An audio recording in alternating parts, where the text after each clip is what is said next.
Avez-vous toujours rêvé de devenir un éleveur au pair? Laissez-moi vous dire un peu sur le sujet car je peux vous apporter plus de notions ou de connaissances dans ce domaine. Je m'appelle Obosoumarus, agro-entrepreneur socio-économiste et technicien en production animale. Cette vidéo, c'est pour donner des recettes par rapport à une maladie qui sévit très gravement. Parce qu'actuellement, nous sommes en saison des pluies, en saison pluvieuse. Les sujets tombent gravement malades. Il y a plusieurs maladies qui concourent à la santé de nos sujets volailles. Alors maintenant, comment lutter principalement contre le coryza? Le coryza, c'est une maladie très dangereuse qui attaque vos sujets. Vous allez constater juste que leur sujet, vos sujets coulent de larmes. Excusez-moi pour le terme. Ils coulent de larmes et leur œil se gonfle jusqu'à ça peut leur rendre aveugle. Et comme ça, sujet aveugle, j'espère dire que c'est déjà une perte.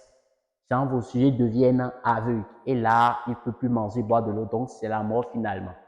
Maintenant, c'est une maladie qui n'a pas de recette fixe. On ne peut pas dire, c'est comme la coccidio ou une telle maladie qu'il faut dire. C'est une maladie en quelque sorte virale. C'est une maladie virale. Donc, ça n'a pas de remède fixe. On ne peut pas vous dire que cet antibiotique, c'est destiné uniquement pour le coryza, par exemple. Maintenant, comment lutter contre cela? Spécifiquement, il y a d'autres antibiotiques qui sont destinés pour la lutte contre le coryza.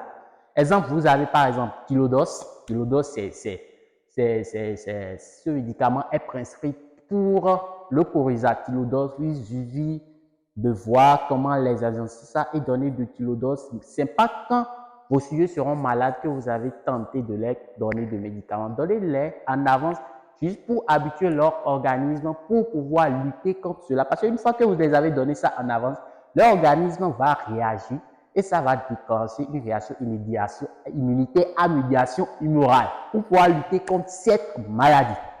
C'est un peu comme chez l'homme.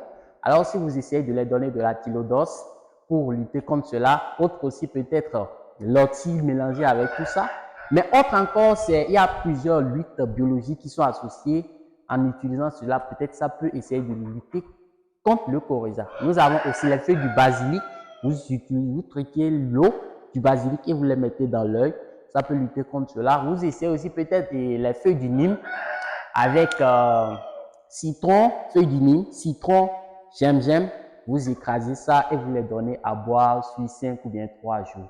Ça va renforcer le système immunitaire et faire dégager cette maladie de votre ferme. Alors, si vous avez aimé cette vidéo, n'hésitez pas de la partager, de la sauvegarder et de laisser des tout petits commentaires qui pourront m'encourager à vous partager plus de contenu. Alors, merci et à bientôt.